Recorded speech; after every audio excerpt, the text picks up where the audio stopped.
الرحمن الرحيم. الحمد لله والصلاة والسلام على رسول الله. إن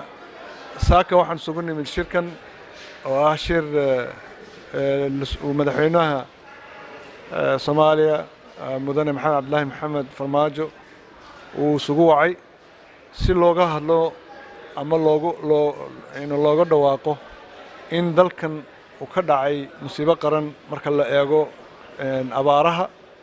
iyo dhibaatooyinka kale ee abaaruhu wataan ee saameeyay Soomaaliya oo dhan taas iyo waxa kale muhiimadda kale la saarayay waxa ahayd sidii maxaa la yiraahdaa hay'adaha iyo dawladaha kala shaqeeya Soomaaliya ee kala shaqeeya dhinaca hawlaha bani'aadamnimada iyo hawlaha kale ee maxaa la yiraahdaa horumarinta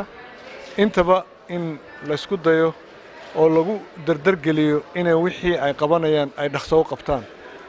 sidoo kalena warbixino ayaan kaga dhageysanay dhammaan dawlad goboleedyada dalka oo ay kaga waramayeen xaaladaha ay ku sugan yihiin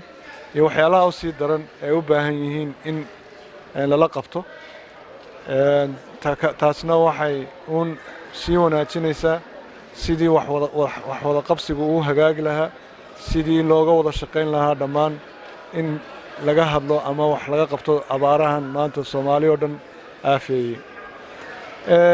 waxa kale iyadana warbixin halkan ka bixiyay guddiga heer qaran ee abaaraha oo wax qabadkoogii intii ay qabteen iyaguna halkan ka sheegay marka guud ahaan waxa runtii si fiican ay u dhacay waxaan Ilaahay ka baryaynaa in hawsha ay halkaa ka sii socoto waxyaalaha loo baahan yahay maanta waxa weeyaan in laga hadlo maxaynu horta qabsan karaynaa inagu haddaynu nahay Soomaali sidee baynu aynu dardargelin karaynaa inaynu walaalaheen wax la qabanno inta aanan ka hadal cid kale inay wax noo qabato marka taasna waxa la rabaa dhammaan xukuumad iyo shacbi intuba inay kacaan oo iyaguna isku tiirsadaan sidii dadkooga iyo dalkooga ay wax uga qaban lahaayeen oo marka laga samata saaro ilaahaydankii in maxaa la yiraahdaa waxyaalaha ka soo baxayna waa taan ku sheegay intii aan ku sheegay weeyaan mid labaad waxa iyadana muhiim ah in doorka culimada laftoodu laga rabo inay door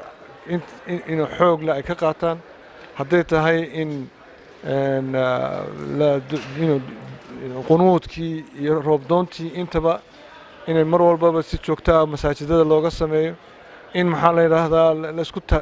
ilaahay lagu tawakkalo dambi dhaaf soon intaba aan sameeyno si ilaahay subxaanahu wa ta'aala inoogu naxariisto oo naxariistiisaan ku helo roobkaas oo la helo ayuunba ilaahaydankii ay noqonaysaa in dalkan iyo dadkan wax badan ay u qabsoomaan wax kastoon isku dayno haddaynan taa haysan waxay noqonaysaa markaa waxaan haba yaraatee aan waxba ka jirin marka ilaahayna aan ku tawassulno ilaahay subxaanahu wa ta'aala aan weydiisanno gacmaha hoos u dhigno oon ilaahay weydiisanno habeen madax iyo shacbiba intaba aynu habeen samayno taasaa laynooga baahan yahay biidni illaahi tacaala taasaana wax ku heli doonaa ilaahayna subxaanahu wa ta'aala inoogu naxariisan doonaa aad iyo aad baad u mahadsantihiin asalaamu calaykum waraxmatullahi